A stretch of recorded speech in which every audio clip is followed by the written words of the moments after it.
नमस्कार। राजस्थान भरतपुर में आज हिंदू मंदिर तोड़ने से हंगामा हो गया। दरअसल मुख्यमंत्री भजनलाल शर्मा के गृह जिले भरतपुर में आज 400 वर्ष पुराने मंदिर पर प्रशासन ने पीला पंजा चला दिया, यानी बुलडोजर वाली कार्रवाई मंदिर पर हुई।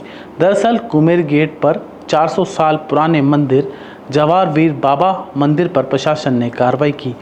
स्थानीय निवासियों ने बताया कि मंदिर जमीन से 4 फीट नीचे चला गया था।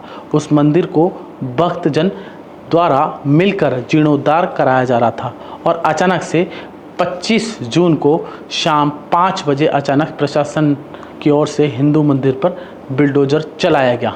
हिंदू मंदिर पर बुलडोजर चलने के बाद स्थानीय निवासियों में आक्रोश फैल गया और भरतपुर के लोगों ने मुख्यमंत्री भजनलाल शर्मा और गृह मंत्री बेडम का पुतला जलाया।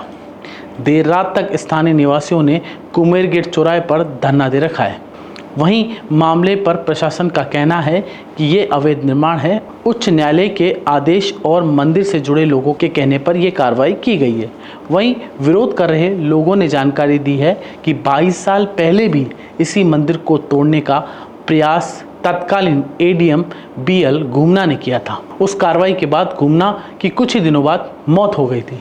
चलिए अब सुनते हैं विरोध प्रदर्शन करने वाले स्थानीय निवासी क्या कुछ कह रहे हैं। ये मजारों से हाथ क्यों नहीं लगाती है? 50 मजार भरतपुर के अंदर में ऐसी बता दूं जो अवैध है, उन पर आज तक किसी की औकात नहीं हुई, न कांग्रेस की हुई न बीजेपी की हुई। अगर तुम्हारे अंदर हिम्मत है प्रशासन तो चाहिए मजार। समस्या ये है कि इस मंदिर सदैव सत्ताओं के द्वारा तोड़े गए हैं, चाहे वो मुसलमानों की सत्ता रही हो चाहे हिंदुओं की सत्ता रही हो। ये विषय इतना खतरनाक है कि आप भरतपुर शहर को देख लीजिए। ये चौराहे पे मंदिर है और ये इतना पुराना मंदिर है जिसका आप सोच नहीं सकते। इतना भव्य और इतना पुराने मंदिर को आज तोड़ने का प्रयास किया जा रहा है। ना तो कोई अतिक्रमण है इसके अंदर। और मैं आपको इसी भरतपुर का बताता हूँ। गोवर्धन गेट पर एक मजार जैसा बना रखा है जहाँ कोई कभी बाबा नहीं रहा, उसके साथ 4 मजारें गई। कबाड़े की दुकान है वहाँ, उसके लिए पूरी CFCD को घुमा दिया गया कि वो मजार न टूट जाए। यहाँ ईदा कॉलोनी में एक रोड जा रही है जो सीधे बाईपास से जाके मिलने वाली है। मंडी के पीछे तक रोड बन गई, लेकिन आगे क्यों नहीं ला रहे? क्योंकि कोई टूट ना जाए। ये तुष्टीकरण का जो सेटअप है जो राज्य सरकारों का है। अटलबंद थाने के सामने एक मजार हुआ करती थी जो निकलकर रोड पर आ गई। कैसे रोड पर आ गई? वो थाने के सामने आ गई। प्रशासन बात करता है कानून व्यवस्था की, तो क्या भरतपुर में कानून व्यवस्था है? क्या ये तुष्टीकरण की नीति है, चाहे वो कांग्रेस में हो चाहे वो बीजेपी में हो? क्या इनको शर्म नहीं आती है? इस स्तर तक ये तुष्टीकरण में चाहिए। आज ये मंदिर को तोड़ने का प्रयास किया जा रहा है। क्यों किया जा रहा है? अतिक्रमण है नहीं। आपको कोई समस्या है आप उस दीवार को हटा सकते हैं, कोई बातें कर सकते हैं। आज ओवरफ्लो बनना है तो ऊपर से निकलना है तो सारी दुकानें तोड़वा दो। यहाँ पर क्यों नहीं तोड़वाते हो?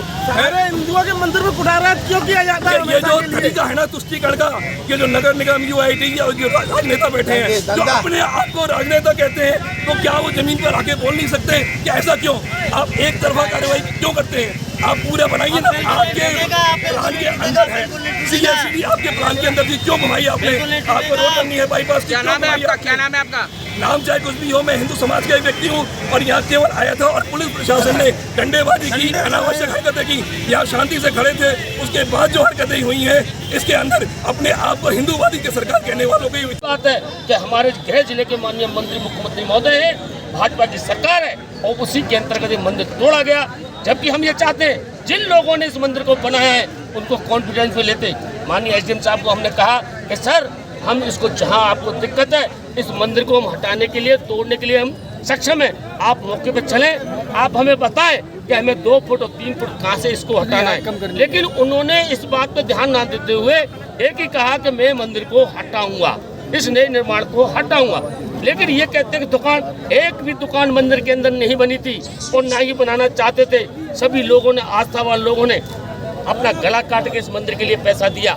बाबा के प्रति आस्था थी, लोगों ने एक साल से चंदा इकट्ठा किया और उसी मंदिर को आज JCB से लाके 2 मिनट के अंदर धराशायी करके आज सभी लोगों की भावनाओं को आहत पहुंचाई है। और हम प्रशासन से, राज्य सरकार से मांग करते हैं, अगर जिला प्रशासन, राज्य सरकार अगर मंदिर के प्रति आस्था रखती है तो मंदिर का पुनः निर्माण करे तो ही जनता की भावना शांत होंगी। जनता की भावनाएं सरकार और प्रशासन के खिलाफ उद्दीलित होंगी और आंदोलन खड़ा होगा, और नहीं तो मन की आस्था से उनके खिलाफ एक गाली के रूप में एक आदि पीड़ित होकर जो निकलता आहा निकलती है, वो आहा निकलेगी। तो बाबा 2009 में इसका परिणाम प्रशासन को दे चुके हैं। हम बाबा से प्रार्थना करते हैं कि ना समझ लोगे, इनको किसी प्रकार का कष्ट नहीं होना चाहिए। अगर ये आज भी समझ जाए और मंदिर का पुनर्निर्माण कराएं तो हमें कोई दिक्कत नहीं है। यहाँ रिकॉर्ड की बात करते हैं तो रेवेन्यू रिकॉर्ड के अंदर सम्मत 2012 के जमाबंदी में ये गैर मुमकिन आबादी बाबा झाड़पीर के मंदिर के नाम से राजस्व रिकॉर्ड के अंदर है। सेटलमेंट के अंदर मंदिर की भूमि को बगैर किसी आदेश के बारानी बंजर कर दिया गया। ये किसकी साजिश थी? जब मंदिर की स्टेट समय से जमाबंदी के अंदर बाबा झाड़पीर मंदिर के नाम से मंदिर चला आ रहा है। आप समझिए सन 1955 में अगर रिकॉर्ड के अंदर कोई मंदिर के नाम जमीन है तो उसकी किस्म का परिवर्तन किसी राज्य सरकार को अधिकार है, सेटलमेंट को कोई अधिकार नहीं है कि उसकी किस्म का परिवर्तन किया जाए। मैं एक बात ये पूछना चाहता हूँ, जितने भी जिले भरतपुर के अंदर रियासतकालीन मंदिर है, क्या वो जमीन मंदिर के नाम है? क्या आबादी की जमीन नहीं है? अगर लक्ष्मण मंदिर के नाम क्या जमीन का खसरा नंबर खुला हुआ है? क्या मस्जिद के नाम गली